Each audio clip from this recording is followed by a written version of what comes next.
Bom, e agora eu convido o Danilo Cid, né, para compartilhar aqui com a gente essa palestra com o tema Propostas Criativas para o século XXI. Então, Danilo, aqui estamos abertos aí para você compartilhar com a gente todo esse conteúdo. Seja bem-vindo e, mais uma vez, obrigada pela participação.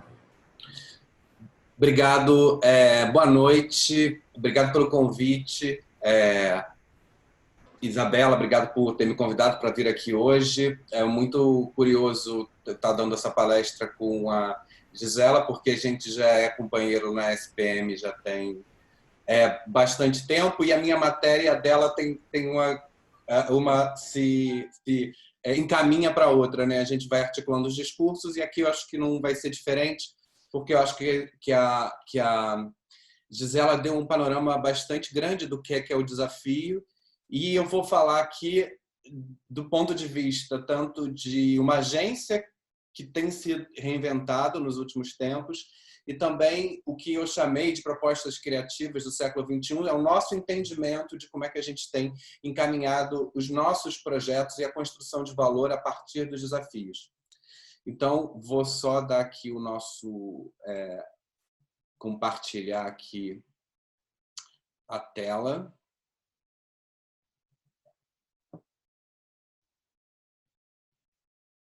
Tá todo mundo vendo?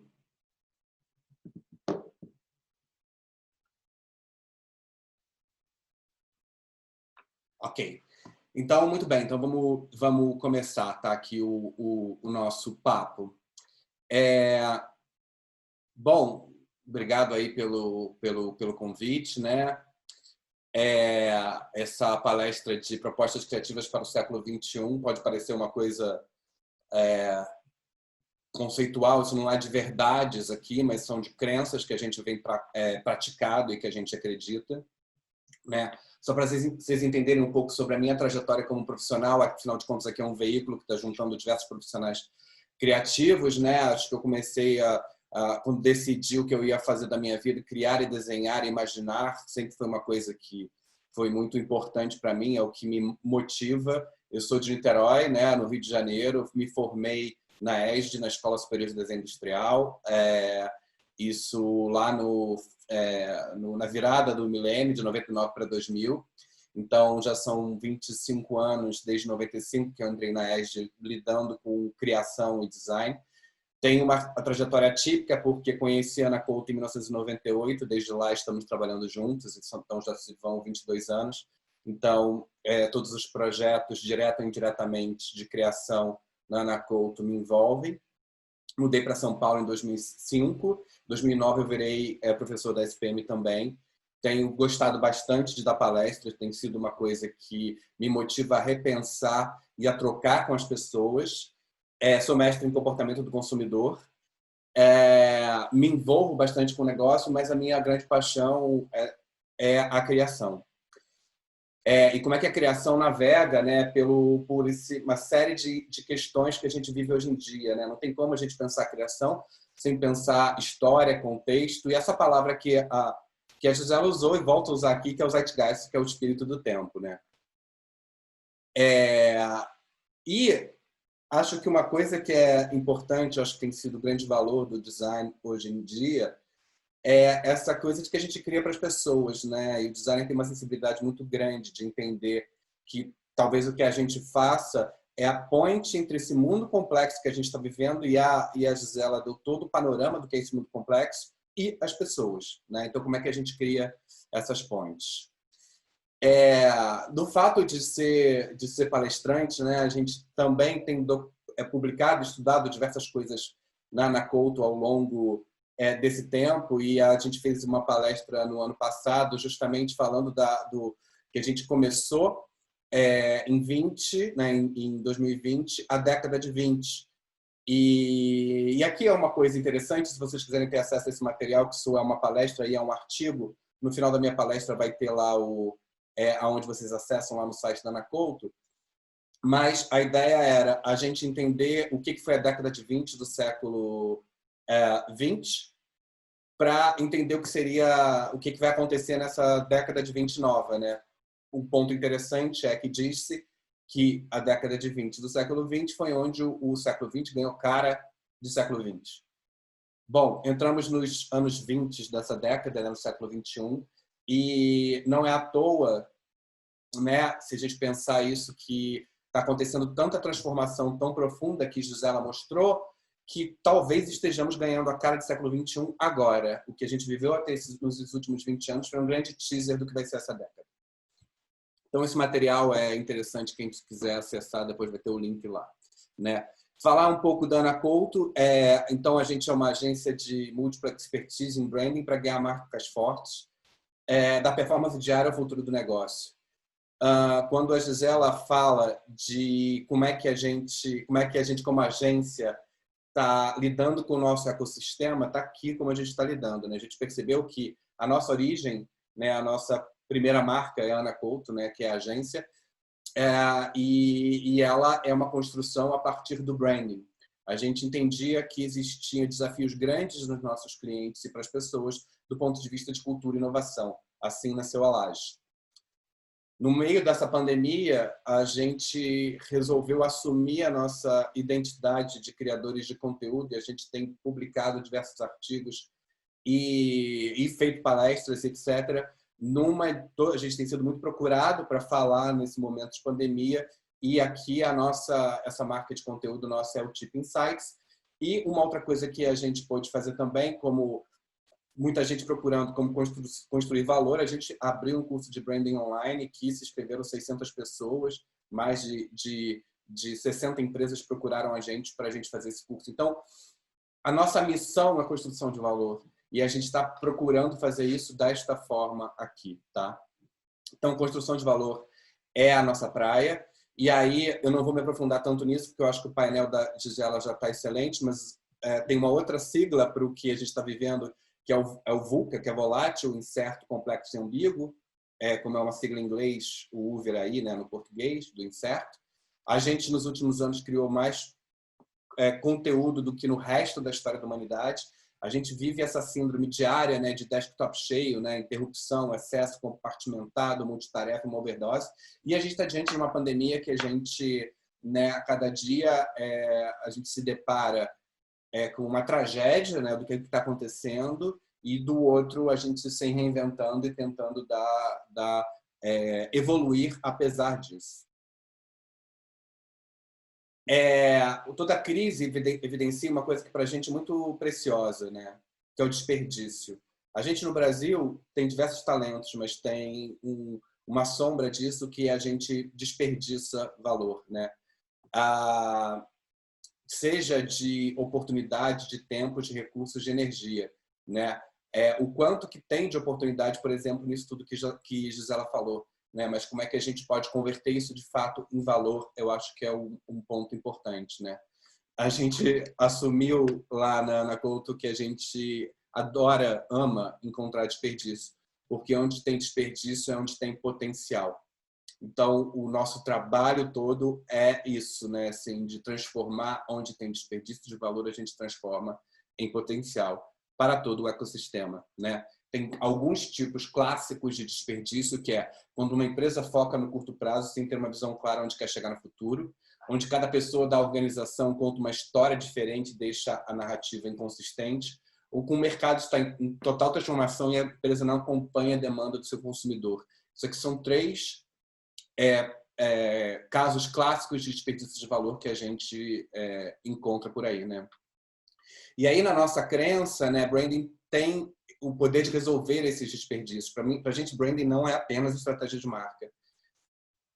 Branding, para a gente, é um alinhamento entre a estratégia de negócio e de marca de comunicação, né? Isso tem muito a ver porque que a gente evoluiu o nosso negócio também, porque não adianta fazer um trabalho incrível de estratégia de marca se isso não ganha vida ou isso não é comunicado de maneira direito, né? Ou de maneira que cria impacto. Então, é o alinhamento entre essas três coisas. A gente vem estudando bastante, né, como é que a gente enxerga a construção de valor. Construção de valor, para a gente, parte de um propósito que tem impacto. E ele vai trabalhar nessas três dimensões, né? Marca, quem essa empresa é, negócio, o que essa empresa faz, que essa marca faz, comunicação, é como é que essa empresa fala. Então, é através disso, né, do ser, fazer e falar, né, que existe essa construção de valor. Cada vez mais temos menos espaço para a gente não se comportar e fazer coisas compatíveis com aquilo que a gente é verdadeiramente. Não à toa, a marca Faz e Fala é o slogan da Ana Couto. A gente vem estudando uma certa teoria de evolução das marcas. Esse é um frame nosso que qualquer palestra da Ana Couto que vocês virem, a gente vai falar disso.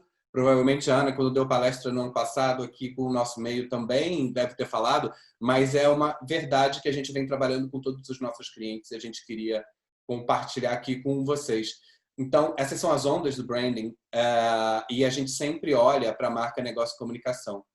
A gente tem uma primeira onda, que é a onda do hard sell, né? Onde uma marca, no mínimo, precisa ser conhecida, o negócio, no mínimo, precisa dar lucro e a comunicação, no mínimo, precisa fazer com que essa engrenagem gire e venda. Mas isso é o básico de toda a marca. Aí a gente vai ter a segunda onda, né? Que também está conectado com o que a Gisela falou, que é isso, que é qual é o papel na vida das pessoas. Que problema está sendo resolvido. Então, a marca se torna relevante, o negócio ele cria valor, de fato, né? Então o valor agregado ali é importante, e a comunicação cria conexões emocionais, ela estabelece um diálogo e se relaciona com as pessoas. Muito bem, temos a terceira onda. A terceira onda ascende, sobretudo, a partir dos anos 10. Os anos 10 têm o advento das redes sociais, e que muda um pouco a ótica e a configuração das coisas. Mas, para além disso, a marca, além de ser relevante, ela tem que ter um propósito, que é claro. O negócio, ele dá conta do ecossistema de valor. Tudo isso que Gisela falou, por exemplo, está contido aqui. E a comunicação, além de conexões emocionais, ela tem que engajar. O que é o ponto aqui? Não adianta você navegar bem apenas uma das ondas. Você tem que navegar bem as 3 ondas de valor. E isso é a maneira com que a gente trabalha. De acordo com a nossa crença, né, trocar e compartilhar conhecimento é o caminho também para construir valor. Então, por isso que hoje estou aqui para conversar com vocês. Eu acho que essa proposta do nosso meio é muito importante para o mercado. Porque é através da nossa troca, da gente conversar, que a gente vai poder aprender e construir valor e evoluir também, né? E aí vem as propostas criativas, né, aqui, e eu vou falar de cada uma delas. É valorizar a sua história. 2, resolver problemas reais. 3, significado e sensibilidade. 4, experimentar. E 5, sua origem importa. Isso são algumas das propostas e eu vou falar de alguma delas, tá? Vamos começar com valorizar a sua história. Quem eu sou e por que existe, né? A gente, como país, tem uma característica que a gente gosta muito de novidade e a gente tende a não dar tanta importância para a história, né? Valorizar sua trajetória, seus marcos e até erros da legitimidade à construção de marca. A história é importantíssima. Os americanos, eles têm um viés que é interessante, que eles valorizam as histórias, né? Quando eu mostro essas 4 marcas e a quantidade de associações que devem vir na cabeça de vocês, vem muito do fruto de uma valorização da história, de uma evolução consistente ao longo do tempo. Não é mudar de caminho radicalmente, né? Assim, mas é entender que existe uma evolução a partir daquilo. Não é à toa que temos lá a garagem da Apple, né? A história da Apple, a garagem da HP, que a garagem da HP, inclusive, ele é tratado como um historic place, dar valor a essas garagens. Cadê as nossas garagens dos brasileiros, né? Dos empreendedores brasileiros? Né? Como é que um dia vai ser contada essa história do eu vou, por exemplo, e que isso vai ser valorizado na construção da marca. Mostrando aqui um projeto que a gente fez e como é que a gente usou essa ótica de valorizar essa história, né? Um projeto que a gente tem um orgulho enorme. Eu comecei minha carreira querendo, até como criança, o que eu gostava era desenhar carro e depois poder trabalhar a marca da Fiat. Para a gente foi um privilégio muito grande. O ponto que a gente chega aqui, que a Fiat vinha, né, foi fundada a FCA, os investimentos foram todos para a Jeep, né? A Jeep cresceu muito no Brasil e Fiat ficou em segundo plano e ela foi perdendo valor, né? Foi se esfriando, uma marca super quente. Mas quando a gente olha a história, talvez a Fiat tenha sido um unicórnio quando nem se falava de unicórnio lá no passado, né? Uma marca que sempre exerceu fascínio, que sempre foi muito sexy em relação ao design, sempre foi muito inteligente em relação a isso, né? Então, o nosso objetivo foi mais que reinventar a marca, era também voltar às origens, né? Enaltecer as qualidades. E aqui tem um trabalho que eu acho que é super curioso, que é as raízes italianas com uma mistura apaixonante com o Brasil, né? O Brasil é muito importante para a Fiat. Então, como é que a gente podia fazer alguma coisa que era um casamento, né, entre essas duas marcas? Aqui tem um pouco de processo, né, de co-criação. Quando a Gisela também fala de times multidisciplinares criando, a gente na Ana Couto cria junto com o cliente, e aqui é todo o board de diretoria da Fiat na construção. Mas uma das questões que foram resgatadas é a história da paixão.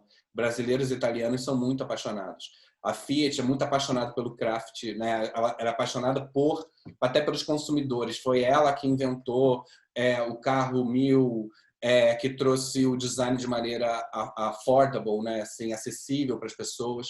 E aí a gente construiu essa narrativa que conjuga a partir da paixão, todo esse trabalho. E aí a gente sai dessa marca, né, que é uma marca até histórica, mas a gente vai num outro meio, né, de um outro âmbito em que a gente precisa que marca performe e de diversas formas. Então a gente trouxe a marca chapada, a marca mais simples, que ela vai funcionar, por exemplo, melhor nos meios digitais. E mais do que isso, a gente resgatou um ícone, que é um ícone da história da Fiat, que eram as barras diagonais. Para uma marca que é apaixonada por cada caminho, a gente tem uma marca que tem caminho e movimento, né? Se a gente imaginar que cada barra dessa é um caminho, fora isso, que são as 4 letras da Fiat, é muito interessante, né? Ela, inclusive, é uma plataforma que vira a bandeira italiana. Aqui tem o resgate, né? Aqui vocês podem ver como é que era antigamente e como a gente resgatou, né? Na verdade, a gente trouxe os espaços entre as barras originais. E aí, a gente, com uma marca apaixonada, a gente se permitiu diversas coisas. Só a Fiat pode ter uma marca totalmente colorida. Isso aqui é uma aplicação que parece de um quadro, tem a ver com moda italiana, com design italiano, né? E aí, enfim, a partir disso, uma série de aplicações de como é que esse universo ganhou vida, né? Uma marca que aprende muito com a rua, né? A gente queria uma coisa que fosse urbana, né? Se repara que essas diagonais elas vão performar de diversas maneiras. Temos aí um painel mais completo aqui de aplicações da marca.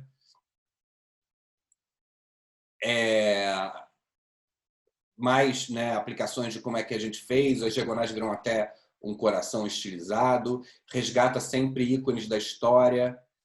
Esse foi um projeto interessante, que é uma mesma estrutura que funciona no Brasil e que foi implementada na Argentina também. E a Fiat resgata a essência italiana dela também, né? Ela voltou com Fiat Wear, com a parte de moda, porque uma marca italiana pode falar disso sim. Ela tem agora Café Illy dentro das agências de carro, então tem uma série de coisas que estão impactando a experiência. Aqui tem até um concept de stand deles usando as faixas, né? Então, essa foi a primeira dica. Então, assim, às vezes, no meio onde tudo parece que é tão genérico, a gente voltar às nossas origens podem ser o caminho para a gente fazer alguma coisa que tenha valor. Segundo, é resolver problemas reais. Né? O que você pode fazer pelo seu público? Gisela falou disso, né, aqui agora, mas qualquer segmento que se trabalhe tem dores reais e problemas latentes.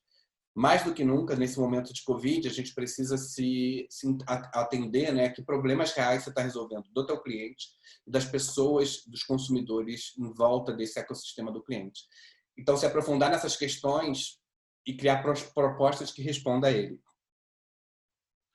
Tem marcas que têm sido exemplares. Gisela mostrou Ambev. Ambev tem uma lógica de construção de resolver problemas reais desde o começo da pandemia, que começou no álcool gel, veio pelas máscaras e agora fábrica de vacina. Nada mais contundente para construir um capítulo de uma história de uma marca, de uma multinacional brasileira, né? Natura, por exemplo, né, intrínseco à marca está o compromisso com a Amazônia Viva, né? Isso aqui é um trabalho que até vai aparecer um pouco mais para frente, mas é um trabalho assim real de proteção da Amazônia, uma vez que eles têm Amazônia nos relacionamentos. E aí é um projeto que parece que é um mercado que é frio, que às vezes tem isso, né? Assim, como criativo, pô, pneu de moto e de bike, isso vai dar alguma coisa que seja relevante, né? Então a gente aqui é um trabalho que é a Levorin, que é uma marca brasileira, né, de pneus de moto e de bike, de motos de pneu de moto de motoboys, né? Assim, então uma marca de 70 anos que foi comprada pela Michelin, é para ser a marca que eles chamam de Smart Choice no grupo. Mas que, embora seja uma marca absolutamente urbana e que atenda a quem anda de bicicleta pela cidade, quem anda de moto pela cidade, que tem todo um espírito, ela se comunicava de uma maneira muito clichê. Dizia que essa marca, dessa forma, parecia uma marca de um remédio. Ela comunicava uma coisa muito mais radical de esporte, ou uma coisa hedonista de liberdade, que são questões mais clichê, e não se apegava ao ponto de que ela é uma marca urbana e tem um monte de problemas do urbano que ela devia se debruçar, né? A gente tem uma cidade que é um caos, né? E que tanto motoboys como ciclistas estão em perigo constante.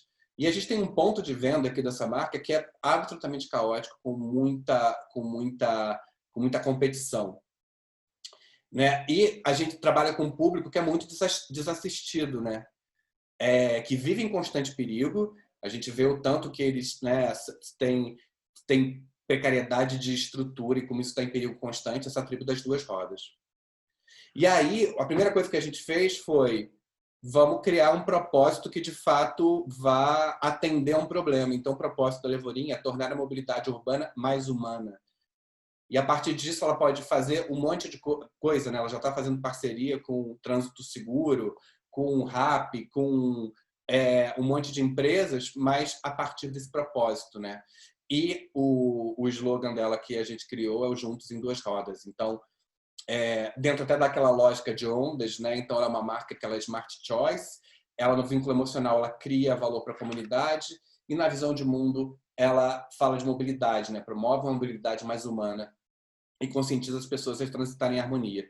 Então a gente sempre tem que trazer, por mais que a gente esteja fazendo um trabalho de criação, procurar dar conta dessas dimensões todas. Ainda por cima, uma marca que tinha cara de remédio, agora ela é totalmente inspirada no pneu como foco. Ela parece um farol, parece um ponto de encontro, ela parece o guidão de uma bicicleta. Então são coisas que a gente usou camadas muito diretas para fazer essa marca, né? E essa coisa do preto e laranja para chamar atenção.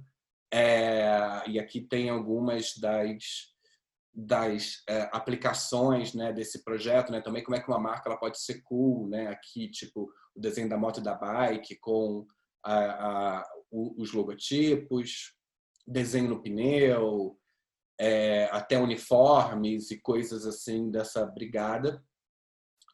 Os Juntos em Duas Rodas é super forte. E tem um ponto interessante do projeto, que é esse ponto de venda caótico. A gente resolveu ser bem bold, assim, bem óbvio. Criou um display de moto, com cara de moto laranja, que foi esse aqui, e aumentou 200% a venda em ponto de venda, porque ela começou a chamar muita atenção. Então, isso é uma decisão de design para criar contraste no caos.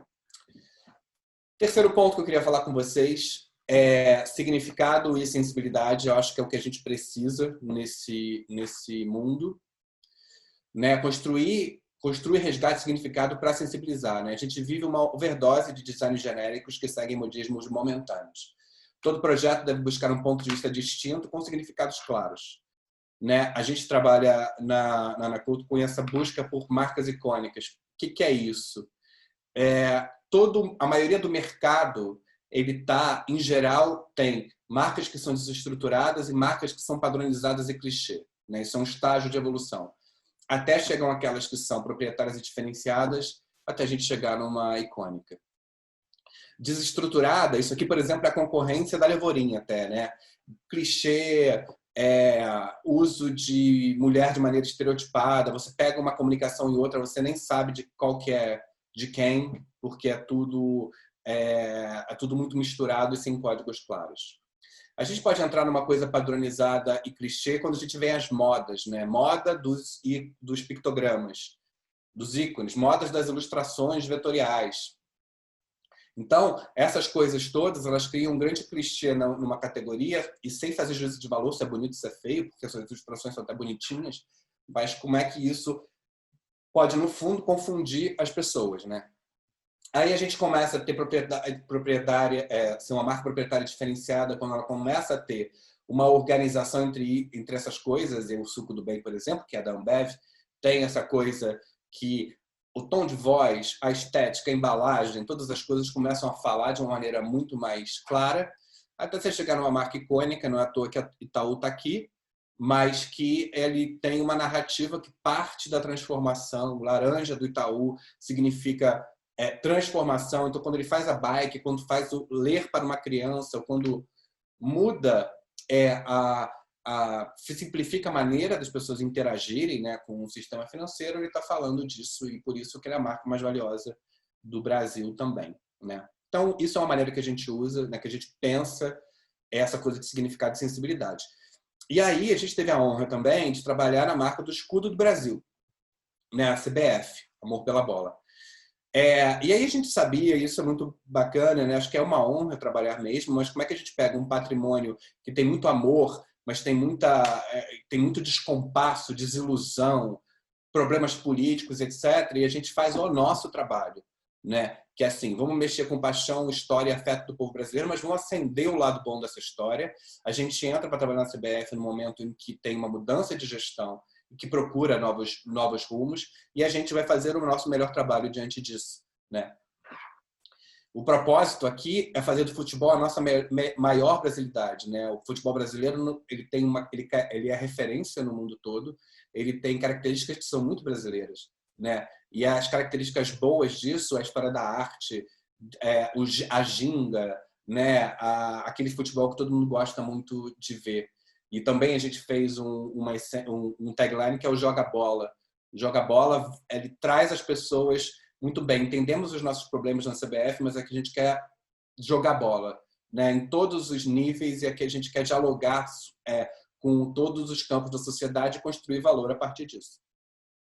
E aí a gente teve que se deparar com esse símbolo, que é, né, muito conhecido. Então, como é que você adapta e muda alguma coisa com significado e sensibilidade e você não rompe reconhecimento?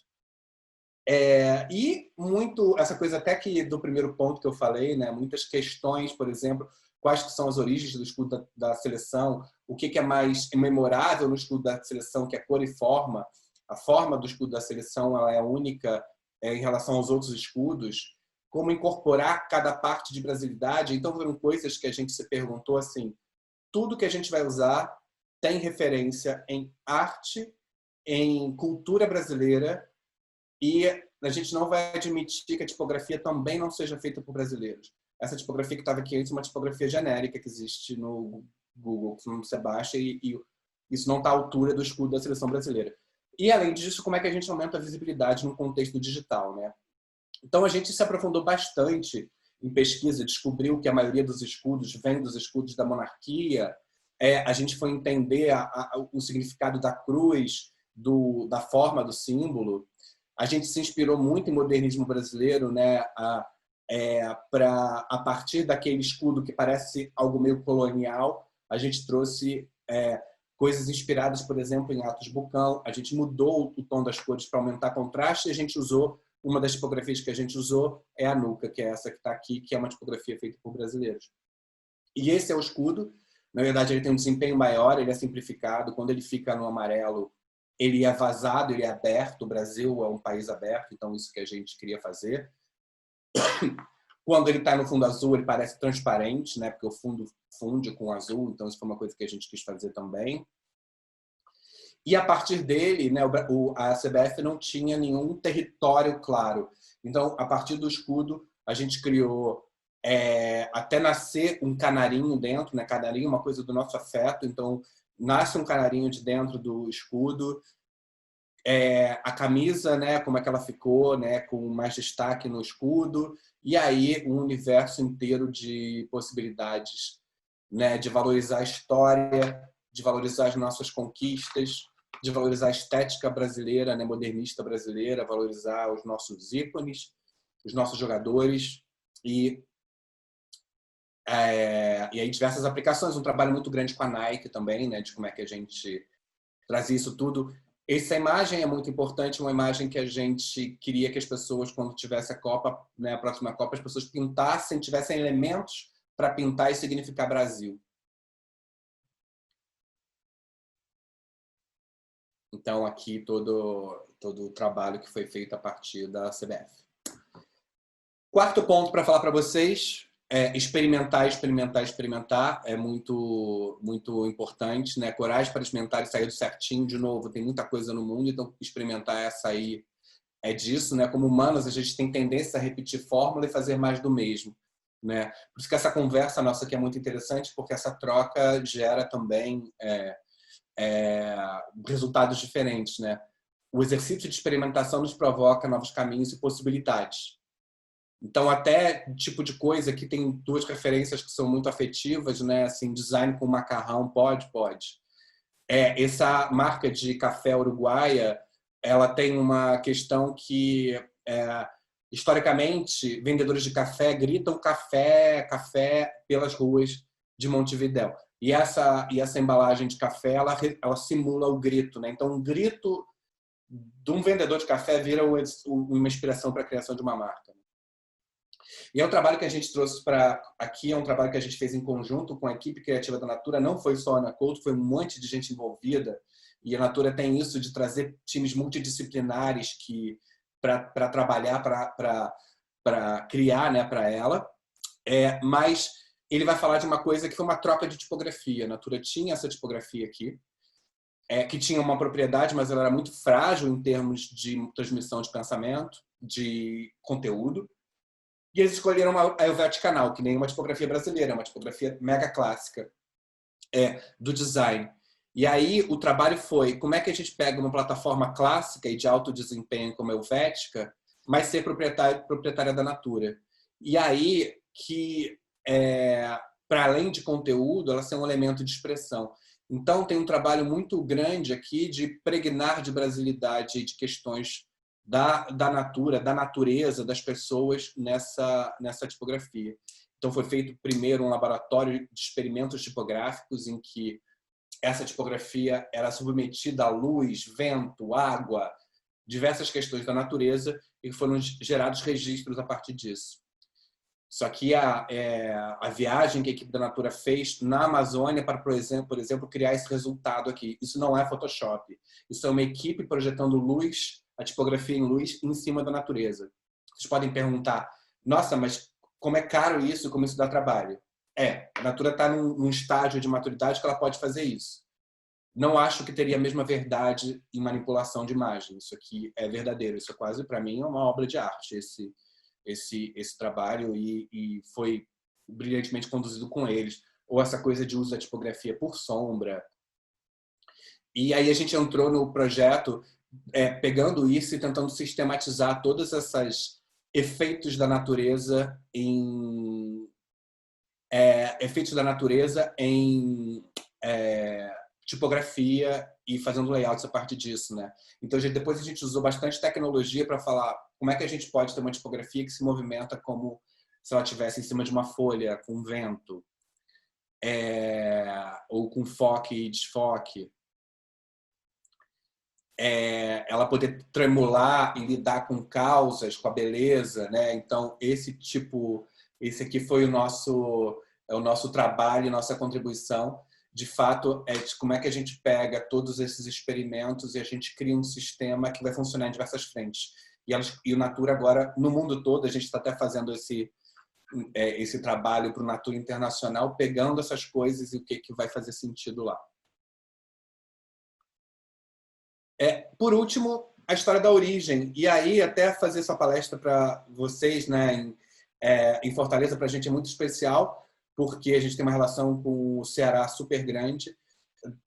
Depois de São Paulo, o lugar que a gente tem mais cliente é no Ceará, e eu vou mostrar um deles aqui. E essa coisa de que a origem importa, né? A gente, no mundo que cada vez mais globalizado, a gente dá conta de onde a gente veio e por que a gente é assim, cria muita empatia, né? Durante muito tempo, a gente vê criações a partir de um ponto de vista dominante, né? O do homem branco do hemisfério norte, né? Isso tudo parece que foi construído para eles, né?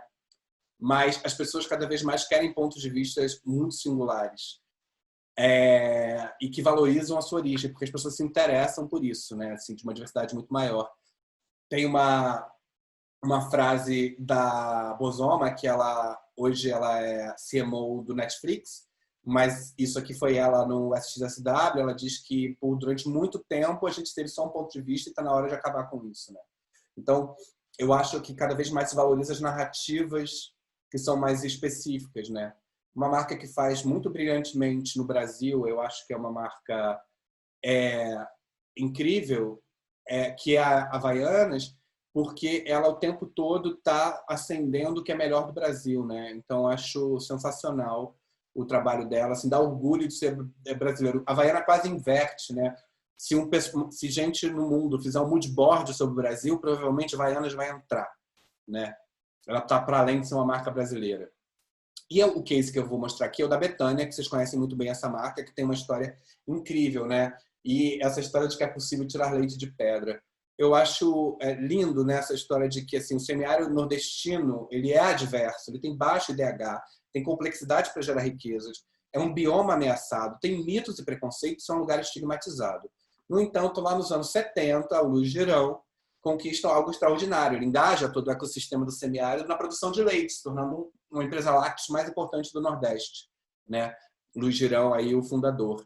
E aí, quando a gente pegou foi fazer esse trabalho junto com eles, não via que existia um descompasso entre a grandeza disso, uma tentativa de ficar meio, né, assim, se inserir no segmento de uma maneira meio parecida com o Parmalat, né, sei lá, com essas outras marcas aqui, em vez de voltar para a origem, né? Então, essa aqui era a marca anteriormente. E aí, a gente, né, trouxe esse propósito, essa marca heróica, com coragem e fé no trabalho, né? Então, o propósito da Betânia é valorizar a família nordestina, alimentando o corpo e inspirando o coração. É muito bonito e é muito afetuoso. Tem uma coisa interessante nesse projeto, para vocês terem noção de como é que isso engaja. A Ana, uma vez, deu uma palestra no Sul, naquele RD Summit, ela mostrou 5 cases: Natura, CBF, etc., e Betânia. O case que deu mais recall de tipo das pessoas engajarem e compartilharem foi Betânia. Porque é uma história tão legítima, né? Como é que a gente pode, de fato, criar valor a partir de uma história que é tão forte? E aí a gente trouxe uma marca clara de significado, que é muito bonito, assim, tipo, em vez de ter uma marca genérica, a gente trouxe uma marca que é inspirada, sim, em estilogravura e que adota aqui que é uma questão da cultura do Nordeste que é linda. Ela conta uma historinha, né, a casa do produtor, desse pequeno produtor, que o Betânia, os leites vêm de pequenos produtores, e que ela está numa terra que brota leite. Os charcos brancos são essa história dessa terra fértil que brota leite. Então, e além de tudo isso, Betânia significa casa pequena, né? Então, todas essas coisas, às vezes, pesquisar profundamente é muito importante, né? Porque Betânia significa casa pequena, a gente tem a casa do produtor ali e a gente assume essa estética da onde que a gente né? Que a gente tem tanto orgulho. E aí, enfim, isso aqui é o trabalho de identidade, né, da Betânia. A gente fez Betânia Lácteos, que é a marca corporativa deles, Betânia Kids. Acabou de fazer essa embalagem que foi lançada agora, que tem um carinho enorme, porque essa é uma embalagem de agradecimento à família dos produtores, da família dos produtores para as famílias nordestinas, e ela é inspirada justamente num relicário, naquelas coisas quase de que um santinho, assim, e que ele tem uma paisagem de origem ali, que é onde brota um rio de leite, né? Então, isso é uma sensibilidade aqui, uma brincadeira com isso. E aí tem o filme que derivou, né, desse propósito, né, aqui da Betânia, que eu vou compartilhar aqui com vocês, que é muito bonito. Eu sou a terra do Nordeste. Você já deve ter escutado que falam sobre mim. Seca, difícil.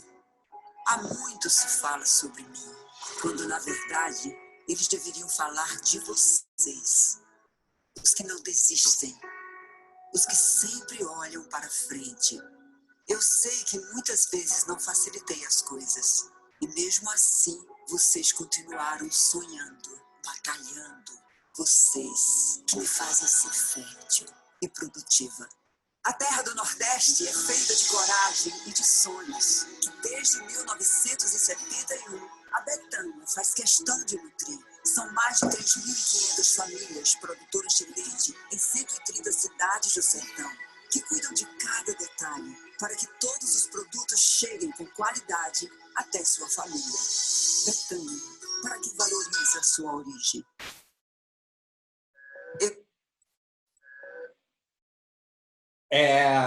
Betânia, então, é muito bonito, né? Esse é um filme até da Artplan, né? Não é um filme nosso, mas é um filme que a gente foi a partir da estratégia que foi criada. Eu acho que ele é perfeito para contar isso, né? O trabalho com a equipe da Betânia é maravilhoso. Então, essas para a gente, assim, não tem nenhuma grande novidade, mas tem umas coisas que são muito importantes. Valorizar a história, o Brasil precisa muito disso. Qualquer projeto, menor que seja, a gente tem que entender quais são os problemas reais que a gente resolve. Tudo pode ter significado, pode sensibilizar as pessoas. A gente, como segmento da economia criativa, a gente precisa experimentar para criar coisas novas e toda a origem importa e pode ser contada de uma maneira legal. Então, são as coisas que a gente acredita.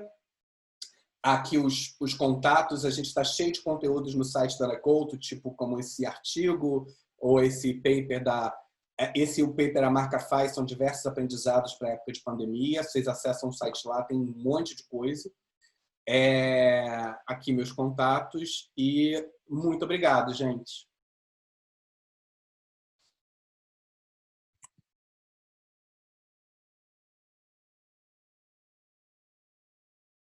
Você está aqui nesse momento, nesse lançamento tão especial para a gente, que é o lançamento do nosso meio. Bom, e agora... Opa! Voltou? Pronto, agora voltei. Voltei de verdade para agradecer, em nome de toda a equipe do nosso meio, a sua participação, compartilhar aqui todo o seu portfólio, sua experiência e o seu conteúdo. Muito obrigada. E, bom, agora a gente vai fazer aqui algumas perguntinhas para você, né, que o público que acompanhou passou aqui para a gente, tá bom? Vamos aqui para a primeira, né? Essa aqui é de que forma podemos mostrar mais nossas garagens, né? Como algo que você pontuou, né? De que forma é possível contar melhor essas histórias das marcas? Eu acho que isso tem que ser, uma premissa que quando a gente começa a fazer um trabalho, a gente tem que perguntar para esses fundadores quais são as questões especiais ali, né? Eu não trouxe aqui, mas a gente teve a oportunidade de fazer o trabalho também de branding da Jequiti e a gente fez o trabalho de identidade visual para o SBT. Tem um mega fundador, Silvio Santos, né? Assim, então, como é que foi ali que a gente começou a acordar primeiro para isso? Como é que a gente consegue transmitir coisas que são boas dele? Sabemos que tem uma figura que é polêmica por alguns pontos, mas o que é bom e o que leva para a marca?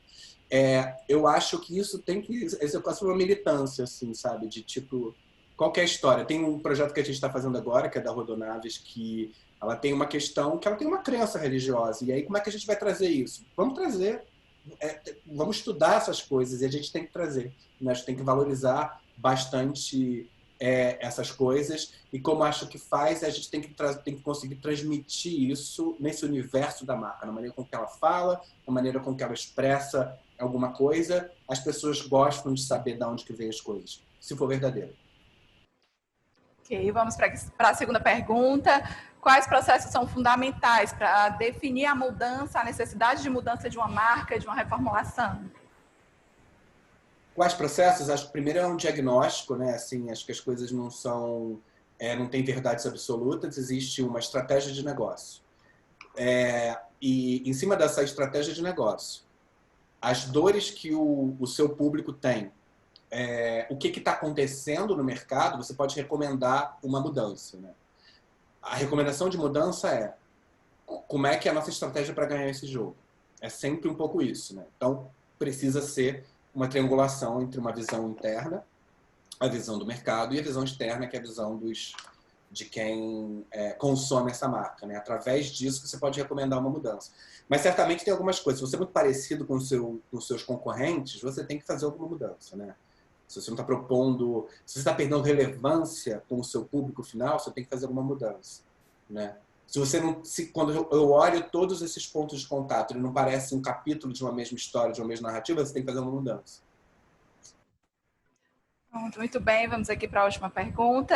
A partir dessas experiências com empresas cearenses, como você avalia as marcas do Ceará? O que considera fundamental para valorizar em marcas regionais? Nem falei aqui, nem mostrei todos os projetos no Ceará, mas Betânia, Apvida, agora Beach Park, Minalba. Maior orgulho de ver embalagem de Minalba em tudo quanto é mesa no Brasil todo. Eu acho que assim, o nível de energia e competência que existe nessas empresas é muito, muito bacana. O pessoal, nem todos esses projetos eu tive diretamente relacionado, mas o da Betânia pessoalmente, o Bruno Girão, a Cíntia, que é Serrete, que é a diretora, né? Assim, tenho saudade de ir para o Ceará para fazer comitê para eles, porque a gente fez tanta coisa também, né, Gisela? A gente, depois de fazer o projeto de branding, a gente fez um projeto de design de serviço para entender como é que os pontos de venda poderiam ser transformados. A gente fez um projeto de tangibilização de propósito. A gente fez um projeto com eles do Instituto Luiz Girão, que é assim, vocês viram lá naquele primeiro slide o tamanho do desafio ali do semiárido nordestino. Não é só uma empresa de lácteos que vai dar conta disso. Então, um instituto que vai lidar com governos, com políticas públicas, etc., é muito sério. O que eu aprendi com essas marcas todas é um nível de seriedade que... coragem e fé no trabalho, assim. Acho lindo isso, assim. Tipo, realmente saudades profundas aqui de ir pro Ceará para trabalhar. E como é que foi uma coisa que foi crescendo? Porque eu acho que tem... E não é só isso, assim, há 10 anos atrás também eu fiz uma palestra, até contei para a Isabela, né, que o curso de design no Ceará estava fazendo 10 anos, e aí até quem convidou foi a ADG, e o pessoal da Abracadabra nos recebeu, e que fui fazer essa palestra, então um carinho super grande, né, assim, tipo, com isso tudo. Então, eu acho essa construção toda muito genuína. E as histórias têm que ser contadas, assim, sabe? Eu acho que isso é um ponto importante. Maravilha, Danilo. Mais uma vez, muito obrigada a você, a Gisela, por participarem aqui com a gente do lançamento oficial do nosso meio. Sintam-se convidados a vir aqui para o Ceará, né, quando tudo isso passar, e conhecer de perto aqui a nossa equipe e compartilhar com a gente novos momentos. Um prazer enorme. Obrigado. Eu adoro, assim, obrigado pelo convite de compartilhar aqui o que a gente tem feito dessas construções todas. Bom, eu quero também aproveitar para agradecer você que está aí do outro lado, pela plataforma Zoom, acompanhando essas palestras, acompanhando o lançamento do nosso meio, e já convidar para acessar o www.nossomeio.com.br para conhecer. E eu vou chamar agora a diretora executiva do nosso meio, a Tamires, para encerrar aqui com a gente esse momento de lançamento. E Tamires, reforça aqui o convite para o pessoal acessar o nosso meio e passa aqui nossos contatos, né? Gente, mais uma vez eu queria agradecer por todos vocês terem feito parte desse evento de lançamento, que é muito importante, que a gente tem certeza que vai fomentar muito, muito, muito nosso mercado. Muito, esse ecossistema da comunicação só tem a ganhar, certo? Quero agradecer a Camila, agradecer ao Danilo, agradecer a Gisela e agradecer a vocês que ficaram até agora, engrandecendo esse momento. Quero lembrar também que o nosso meio é um veículo colaborativo. Então, se você tiver sugestões, pautas, campanhas, você manda para a gente. É super fácil encontrar a gente. Manda um e-mail, manda um direct, manda pelo WhatsApp, que nós estamos aqui disponíveis, de braços abertos para acolher e veicular isso para o nosso meio, né? Vamos compartilhar boas ideias, boas campanhas. Vamos fomentar esse mercado.